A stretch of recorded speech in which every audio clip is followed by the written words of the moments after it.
On our anniversary, my husband brought his new girlfriend to my surprise party and kissed her in front of everyone. What he didn't know: I owned the company that paid his rent. By Monday, everything changed and they were begging. "Hello. Thank you for your continuous support. This means a lot to us. If you enjoy the stories we share, kindly subscribe to this channel.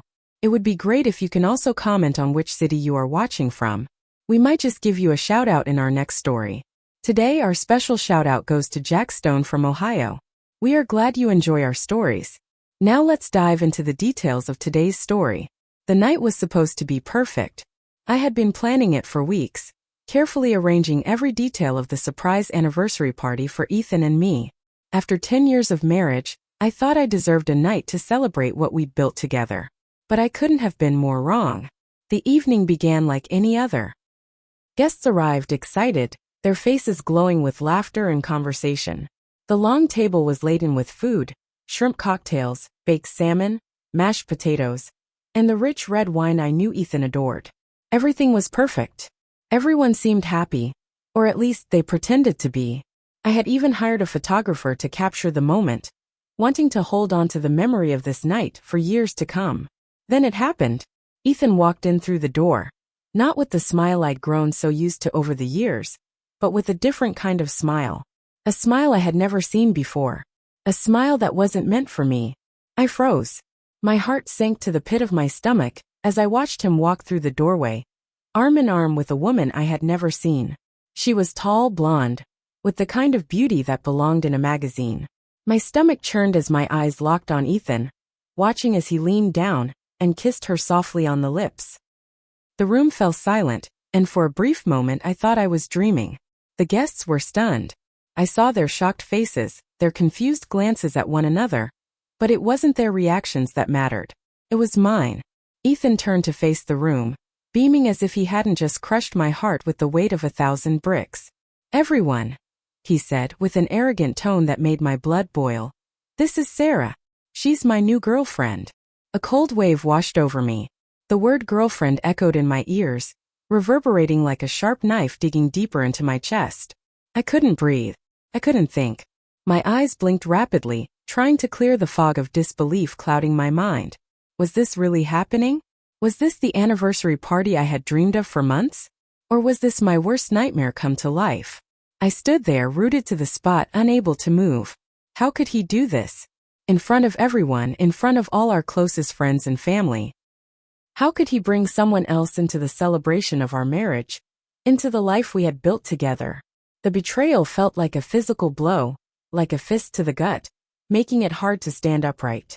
My gaze never wavered from Ethan, and in that moment, something shifted inside of me. My anger burned beneath the surface, but it was different from the kind of anger that would make me lash out in tears or screams. No, this anger was cold, calculating. It simmered like an untapped volcano, waiting for the right moment to erupt. I smiled, but it wasn't the smile I had intended for our anniversary. It was the smile of someone who had just found the strength to survive a heart-wrenching betrayal. It was a smile that was filled with control, with the knowledge that I would get my revenge, no matter how long it took. For the rest of the evening, I did my best to hold it together. I greeted guests with a smile, introduced Sarah to a few people, and even forced myself to laugh along with the others as they clinked glasses and celebrated. It was a bizarre mix of emotions, my insides in turmoil, but outwardly I was calm, composed. A perfect hostess, just as I had planned. But I couldn't ignore the whispers, the pitying glances that flicked between the guests. I knew they were all wondering the same thing. Why is she so calm? Why isn't she crying? But they didn't know me. They didn't know the side of me that would rise above this. They didn't understand that I wasn't the kind of woman to let this moment break me. As the evening wound down and the guests began to filter out, I walked Ethan to the door, my arm stiff at my side. He had no idea what he had just done, how he had just shattered the life we had shared. I had to keep it together for just a little longer. Once we were alone in the hallway, away from prying eyes, I finally spoke. "I can't believe you would do this," I said, my voice steady, controlled. "You really thought you could humiliate me like this in front of everyone, didn't you?" Ethan was caught off guard. "Lisa, I didn't mean." "You didn't mean to?" I cut him off. my voice quiet but sharp. No, Ethan. You didn't mean to not do this. You wanted to do this. You've been wanting to do this for a while now, haven't you? He didn't respond. He was taken aback by my calm demeanor, and I could see the confusion in his eyes. He thought I would beg him, plead with him, but that was not who I was anymore. I'm done, I said. This is over. And don't bother coming back. I'll deal with everything from here on out. He opened his mouth to argue, but I raised a hand to silence him. Don't, I said. I've heard enough. With that, I turned on my heel and walked away, leaving Ethan standing in the doorway, dumbfounded and helpless. I didn't sleep that night. Not a wink. The party had been a blur, an explosion of emotions I could barely process. The anger, the humiliation, and the bitter taste of betrayal clung to me like a second skin. I lay in bed, staring at the ceiling, my mind racing 1,000 miles a minute, but one thought kept circling over and over. How could I let him do this? How could I let him get away with this? The room felt suffocating, the silence amplifying every thought that hit me. Ethan had embarrassed me in front of everyone. He'd kissed her in front of me, but more than that, he had humiliated me in the place where I should have felt the safest, our home, our life. The life I had built for us, the life I had worked so hard for. And I was done with it. I was done with him. But what came next? What could I do to ensure that he understood just how deep his betrayal had cut? The answer came to me almost instantly. Take control. Ethan had no idea that I had the power to destroy him, not just emotionally but financially as well. He thought he had the upper hand, walking in with his new girlfriend, acting like he had one. But in reality, he was about to lose everything he had ever known. I smiled as I thought about it, how he thought he could strip me of my dignity, strip me of the one thing I held most dear. Our marriage, our home, the image of the perfect couple that we'd projected to the world. He had taken that from me, but now it was my turn to take something from him. I had been playing this game, this farce of a marriage, for so long, never letting him see the full extent of my capabilities. He had always thought he was the one calling the shots. After all, he was the one with the charm, the one who seemed to be working hard, while I supported him from behind the scenes. What he didn't know was that I was the one who really kept things running. I was the one who had built the company, the one who had made the business decisions that kept everything afloat. The money he lived off of, the lavish apartment, the expensive dinners, the designer clothes, everything came from my efforts, from my sweat, my hard work. And now it was time to take it all back. I rolled out of bed and grabbed my phone. It was still early in the morning, but the gears of my plan were already starting to turn. I dialed my lawyer, a calm, controlled voice answering on the other end. I told him everything. What had happened at the party, how Ethan had humiliated me, how he'd crossed the line beyond repair. I was clear in my instructions. I needed to protect what was mine. I needed him to cut Ethan out of every financial loop, to make sure Ethan had nothing left. By the time I hung up, my resolve had hardened. This wasn't just about getting revenge, it was about reclaiming my power. Ethan had made the mistake of thinking that he was the one in control, the one with the leverage. He was wrong. The real power had always been in my hands. I stood by the window, looking out at the early morning light creeping through the blinds. The sun was barely peeking over the horizon, and yet I felt like I was stepping into a new day, a new chapter of my life. I wasn't just going to walk away from this marriage quietly. I wasn't going to let him think he could walk away unscathed. If he wanted a fight, he would get one. But this time the gloves were off, and I would be the one holding the upper hand. It didn't take long for everything to fall into place. Ethan had always been reckless with money, careless even. He lived like he had endless resources at his disposal, spending without concern for the consequences. What he didn't know was that I had been the one pulling the strings behind the scenes.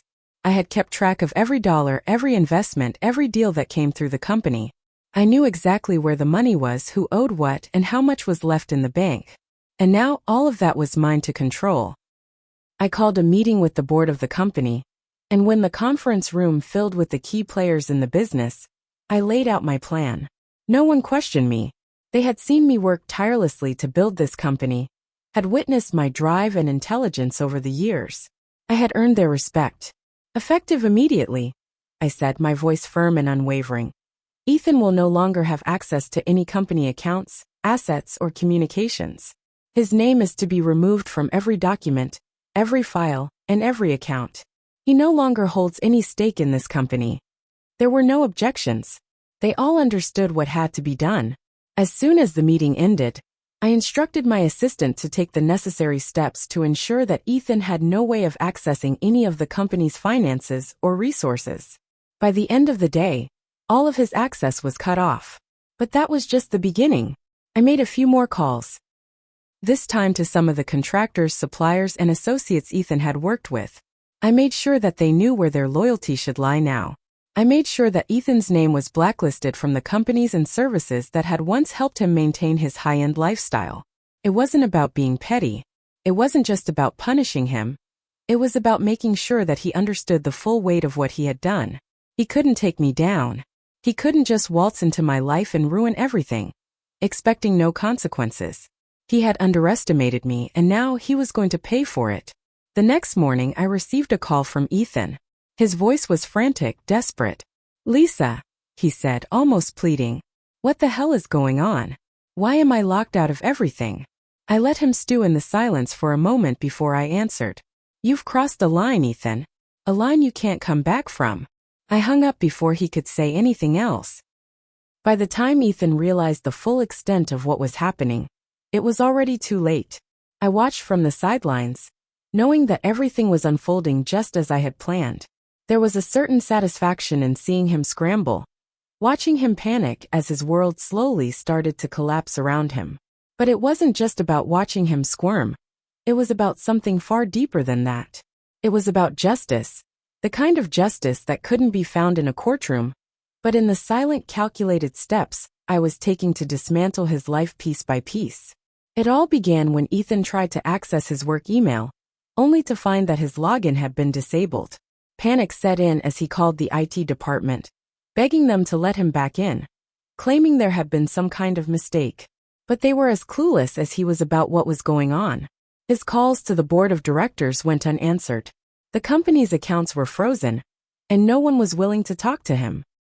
The life he had grown accustomed to, the life I had quietly maintained for years, was slipping from his grasp, and there was nothing he could do about it.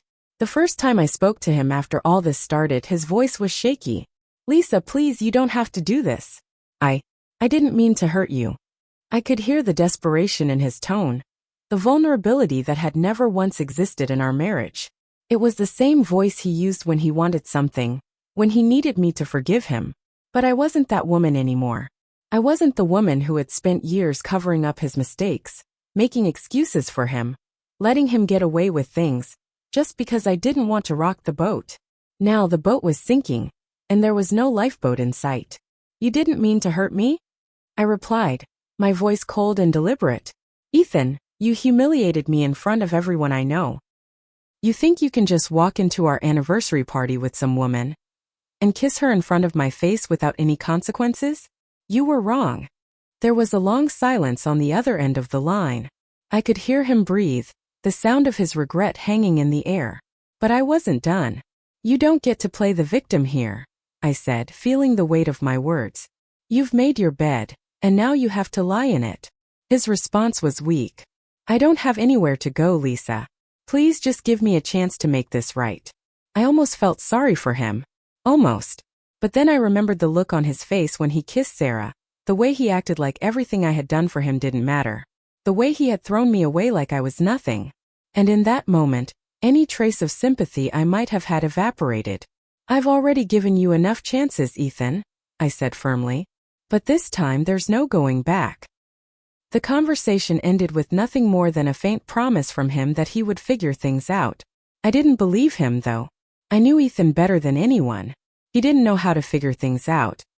He relied on me to make his life work, to fix his messes, and now that I was pulling the rug out from under him, he was lost. Ethan's world started to fall apart in ways he never imagined. Not only was he locked out of the company and its resources, but the life he had built on my foundation crumbled rapidly. The apartment he had lived in was no longer his. I had made sure of that. A call to the landlord ensured that his name was removed from the lease, and a new tenant moved in without a second thought. The car he drove? Taken back. All the credit cards that had been linked to the company's account? Cancelled. He had no access to the wealth I had so silently maintained for both of us. All of it gone. For the first time in years, I felt the weight of freedom. I wasn't just shedding the physical remnants of Ethan's influence in my life. I was shedding the emotional weight of his betrayal, his arrogance, and his indifference. But as each piece of his world crumbled, I couldn't help but feel a strange sense of satisfaction. I had finally done what he had never expected me to do. I had taken back control. And it was a feeling I would never let go of. The calls from his mother began soon after. She was frantic, begging me to talk to Ethan, to give him another chance. She told me how sorry he was, how much he regretted what he'd done. But her words rang hollow.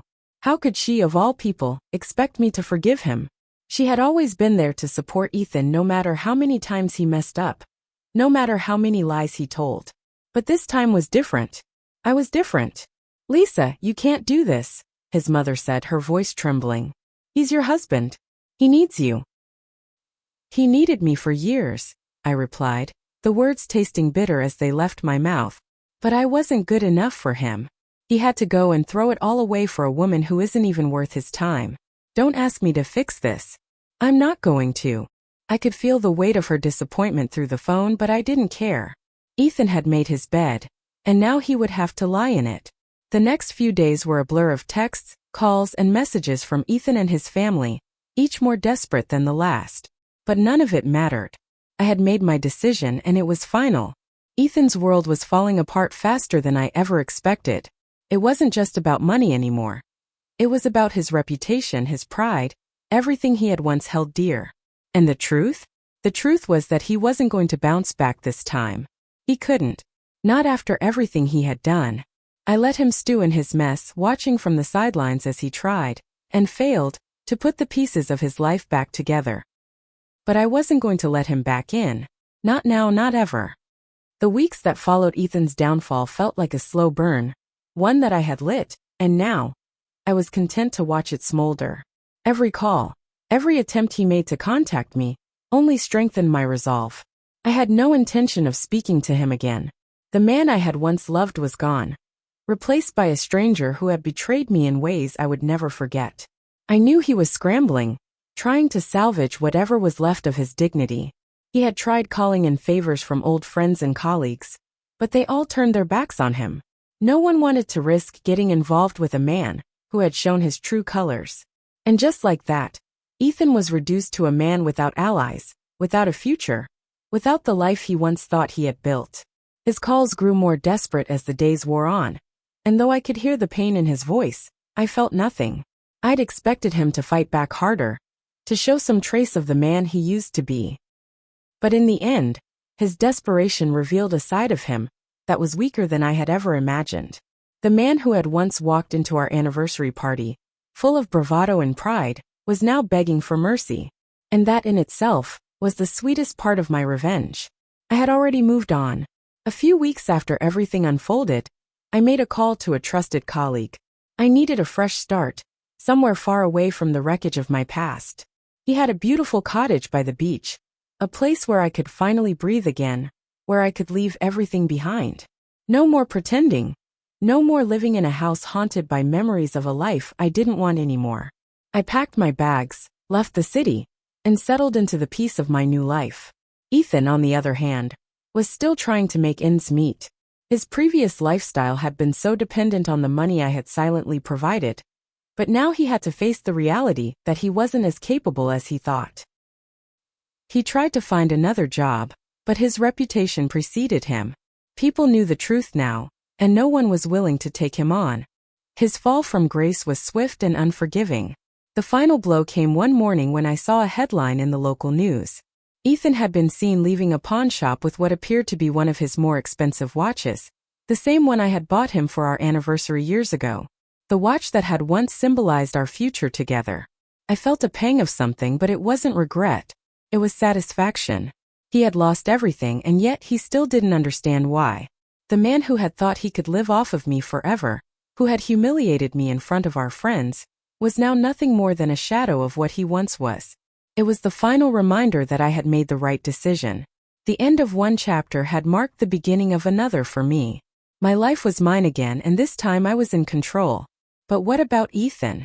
Where did he go from here? I had no idea, nor did I care. He had made his choices and now he had to live with them. The moment he kissed that woman in front of me was the moment he sealed his fate. No amount of pleading, no amount of apologies could undo the damage he had done. And for the first time in my life I realized something that I had never truly known before. I am enough on my own. I didn't need him. I never had. As I sat on the porch of my new home, watching the sun set over the ocean, I took a deep breath, letting the cool breeze wash over me. The air smelled of salt water and freedom. In that moment I knew that I had won, not because of the things I had taken from him, but because of the strength I had found in myself. Ethan's chapter was over. But mine? Mine was just beginning. If you've ever faced betrayal or been in a situation where someone tried to take advantage of you, this story may have struck a chord. Lisa's journey shows that no matter how deep the hurt, it's never too late to take control and create a future on your own terms. What would you do if you were in her shoes? Let us know your thoughts, and don't forget to like, share, and subscribe for more powerful stories of revenge and redemption. See you in our next story.